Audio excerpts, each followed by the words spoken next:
Hey guys, this is Ashley and today we're going to make a faux live edge epoxy river table here on Chip Builds. Okay, so I'm making this table for the Rockler Plywood challenge. So I bought this sheet of maple plywood at the store and I had them cut it down for me so that I could fit it in my car and bring it home.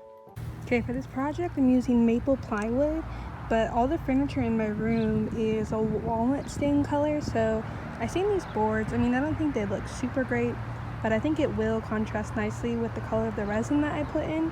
I forgot to film this part just because I was rushing to get this done, but if you were to do this, I would definitely suggest you put some pre-stain on there because it did end up a bit splotchy.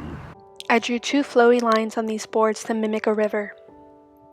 To create this live edge, I had to take my jigsaw and tilt the base to 30 degrees, that way it can get the correct angle to mimic the live edge side.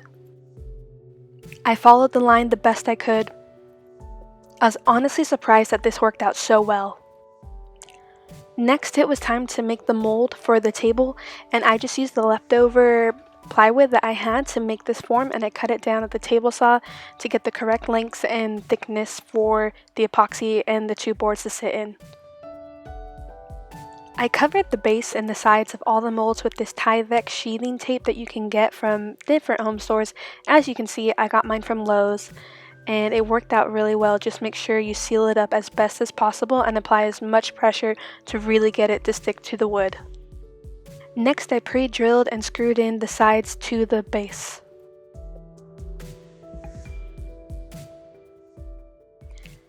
I used silicone to seal up all the edges, and I pushed my finger around the bead to really squish it in there. And at this point of the project, Elsa decided she really wanted to help me out and get some silicone on her paws. Once the silicone was dry, I screwed the boards to the mold.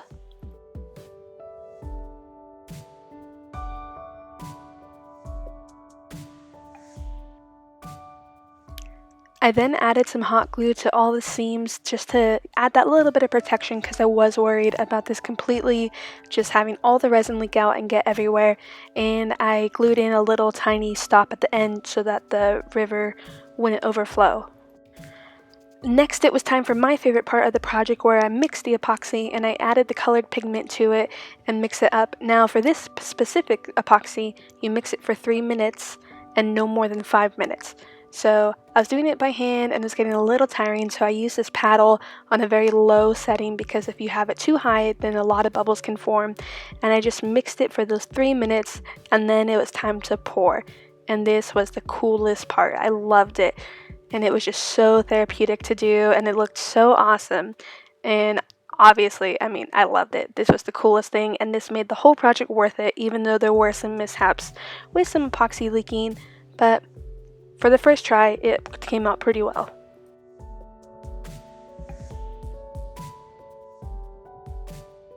I used a butane torch to pop all the bubbles.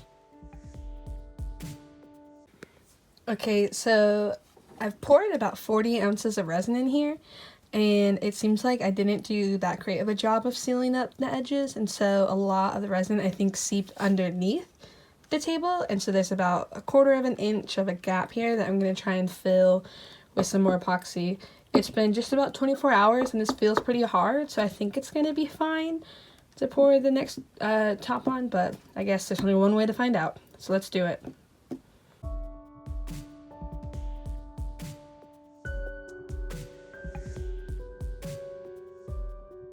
Okay, for this project, I decided to go with Rust-Oleum Super Glaze epoxy.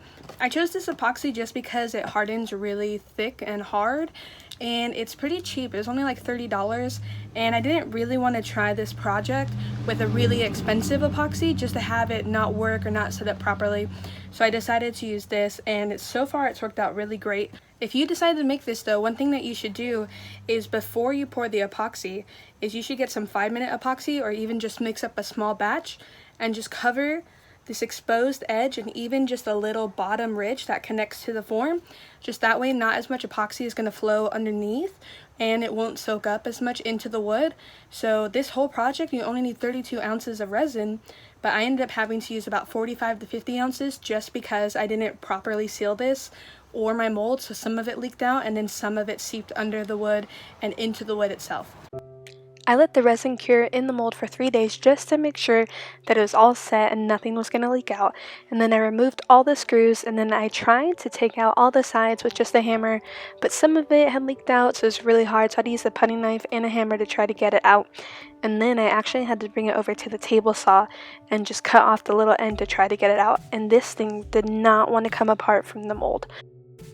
I didn't like how one of the sides looked, so I sanded it down with 80 grit sandpaper to remove the epoxy and the stain underneath, and I accidentally went through the top layer of the plywood, which was a bummer, but I think it didn't look too bad overall. I decided to sand the epoxy with micro mesh from 1500 up to 12,000 before I stained the other side.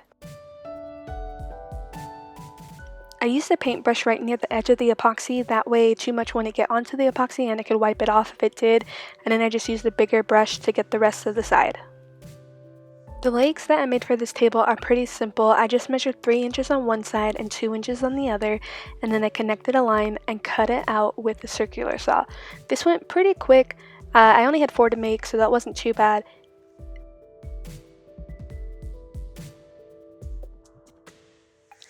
I realized I needed cross braces for these legs, so I just cut the same angle with a circular saw, and then I glued and I nailed these 2 pieces together to form a set of legs. Once this was done, I just repeated the process on the other set. I decided to use pocket screws to attach the legs to the table, that way nothing would be showing. Once the legs were assembled, I then stained them with the same dark walnut stain as the rest of the table.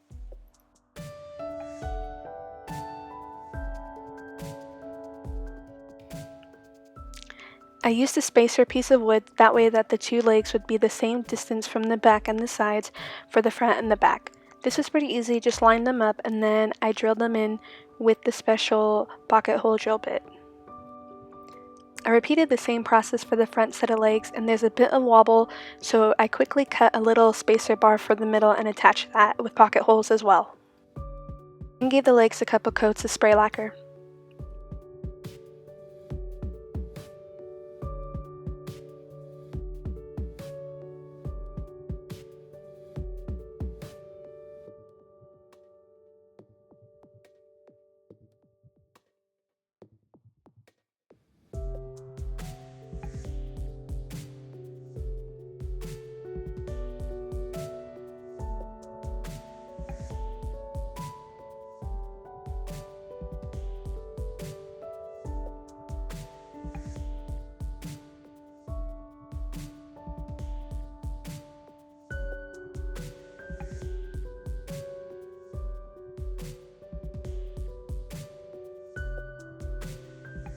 So this table is a lot harder than I thought it was going to make, but I learned a lot of tips and tricks that will make the next time I make one of these easier, and I definitely plan on making one.